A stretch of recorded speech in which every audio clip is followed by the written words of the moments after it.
அனைவருக்கும் வணக்கம். கோபுர தரிசனம் கோடி புண்ணியம் என்பார்கள். ஆலயம் தொழுவது சாலவும் நன்று என்று நம் முன்னோர்கள் நமக்கு சொல்லியிருக்கிறார்.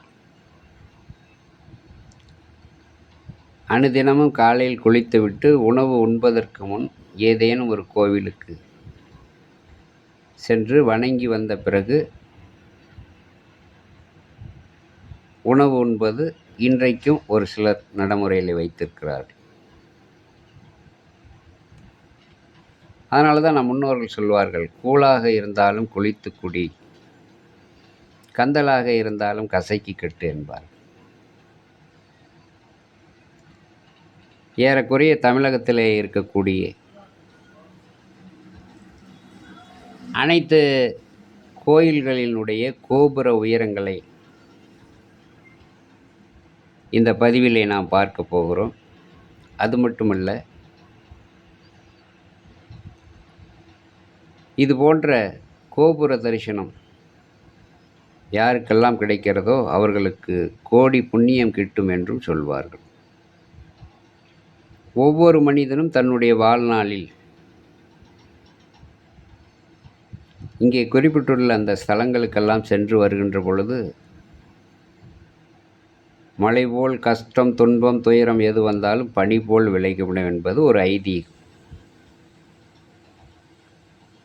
அந்த வகையிலே நீங்களெல்லாம் அறிந்து இருக்கலாம், தெரிந்தும் இருக்கலாம். நான் இல்லை என்று மறுக்கவில்லை. அறியாதவர்கள், தெரியாதவர்களுக்கு இந்த பதிவிலே தமிழகத்திலே இருக்கக்கூடிய பல்வேறு கோபுரங்களின் உயரங்களும் சொல்லப்படுகிறது. பிறகு அதற்குரிய பலாபலன்களை நான் சொல்ல கடமைப்பட்டிருக்கின்றேன். ஸ்ரீவில்லிபுத்தூர் ஆண்டாள் கோபுரம் தமிழக அரசின் முத்திரை கோபுரம், சிறப்பு வாய்ந்த ஒரு ஸ்தலம். இந்த கோபுரத்தின் உயரம் சுமார் 164 அடி. ஸ்ரீரங்கம் ஸ்ரீ ரங்கநாதர் திருக்கோவில் கோபுரம் உயரம் 236 அடி. திருவண்ணாமலை பரமேஸ்வரன் கோவில் கோபுர உயரம் 217 அடி. தஞ்சாவூர் பிரகதீஸ்வரர் ஆலய கோபுரம் உயரம் 216 அடி. ஆவுடையார் கோவில் கோபுர உயரம் 200 அடி. தென்காசி கோவில் கோபுர உயரம் 173 அடி.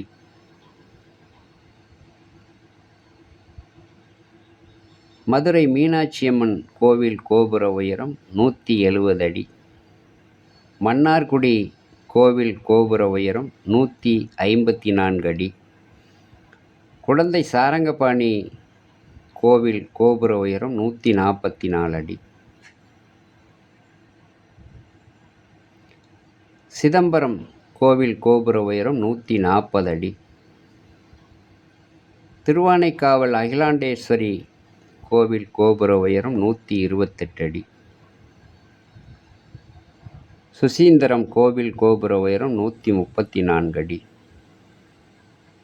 கும்பகோணம் கும்பகேஸ்வரர் கோபுர உயரம் 128 அடி. ராமேஸ்வரம் ராமநாத சுவாமி கோவில் கோபுர உயரம் 126 அடி. திருச்செந்தூர் முருகன் கோவில் கோபுர உயரம் 127 அடி. சங்கரன் கோவில் கோபுர உயரம் 125 அடி. திருவாரூர் கோவில் கோபுர உயரம் 118 அடி. இதையெல்லாம் ஏன் நான் சொல்கிறேன் என்றால், இதில் இந்த காணொளி காணக்கூடிய சகோதர சகோதரிகள் இந்த கோயில்களுக்கெல்லாம் சென்று வந்து இருக்கலாம், ஒரு சிலர் சென்று வராமலும் இருக்கலாம். உங்கள் வாழ்நாளில் ஏதேனும் ஒரு நாளில் இந்த ஸ்தலங்களுக்கெல்லாம் சென்று அந்த கோபுர தரிசனங்களை செய்துவிட்டு வருகின்ற பொழுது திருமண தடை தோஷம் நீங்கும், கல்வி தடை தோஷம் நீங்கும், செவ்வாய் தோஷ தடை நீங்கும், வழக்குகளில் வெற்றி கிடைக்கும், எதிரிகளால் ஏற்படக்கூடிய தொல்லைகள் அகலும், ஏவல் பில்லு சூடியம் காத்து கருப்பு இவைகளெல்லாம் விலகும்.